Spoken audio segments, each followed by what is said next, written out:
This is the flow process diagram for the Jimmy John's sandwich making process. After hearing about the 6 steps, you'll see how freaky fast Jimmy John's actually is.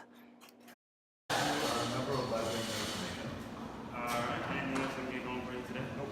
Alright, it's going to be 7:41. I'm going to ask you to push the green button down here to authorize your order. You can enter your tip at the bottom. Would you like to receive today? No. Alright, for sure. You guys are ready for it? Yeah.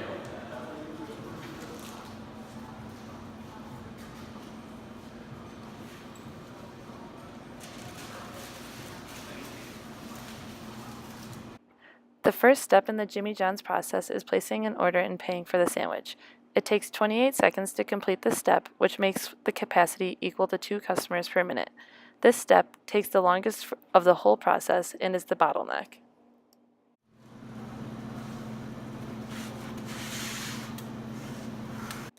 The second step is cutting the bread. The process time for this step is 10 seconds, which makes the capacity equal to 6 sandwiches per minute.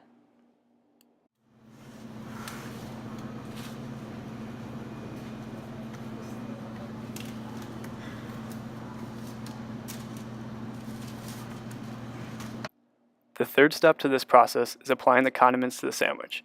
This step has a processing time of 10 seconds, which makes the capacity of this step equal to 6 sandwiches per minute.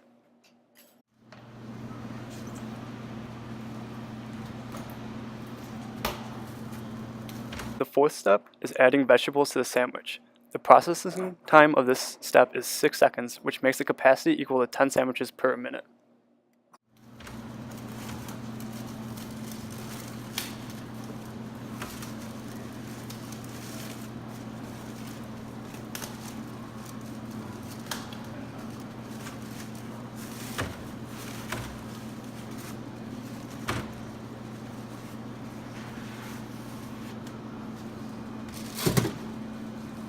The fifth step of the process is adding meat and cheese to the sandwich.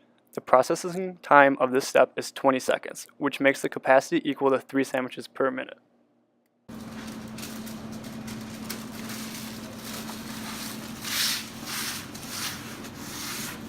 Number 11. Thank you. No problem. Thank you. Thank you, guys. The last step of the process is wrapping up the sandwich and handing it off to the customer. The processing time of this step is 10 seconds, which makes the capacity of this step equal to 6 sandwiches per minute.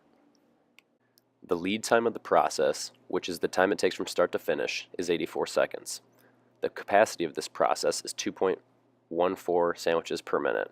The flow rate of this process is also 2.14 sandwiches per minute. The cycle time for the production is 28 seconds, which is the amount of time between completing 2 consecutive sandwiches. The bottleneck of our process would be step 1, which is order and payment. This step took 28 seconds to complete, making it the longest step of the process. The bottleneck of the sandwich production is step 5, meat and cheese. This step took 20 seconds to complete, which was the longest step of the process of making a sandwich. After speaking with some associates from Jimmy John's, we concluded that the target cycle time for the process is 30 seconds, with a preferred staffing level of 3 employees within the process. By utilizing the line balancing technique, we allocated step 1, which is the bottleneck, to the first employee. Steps 2, 3, and 4, which are cutting the bread, applying condiments, and adding veggies, were all allocated to the second employee, while the last 2 remaining steps, which were applying the meat and cheese and wrapping the sandwich for the customer, were given to the third and final employee. We recommend this worker distribution for the best efficiency in the sandwich making process. So, Austin, how does Jimmy John's operations give you a competitive advantage over some of your different competitors? Yeah. Well, first off, the process at Jimmy John's is much faster. Eat fresh, that's a bunch of baloney. Quiznos is a no-no, first off. And we have our meat already prepared. We have a menu which people can just choose their sandwich right away, and we know exactly how to make it. So our process is just much faster. Awesome. Yeah. Appreciate it. Yeah, no problem.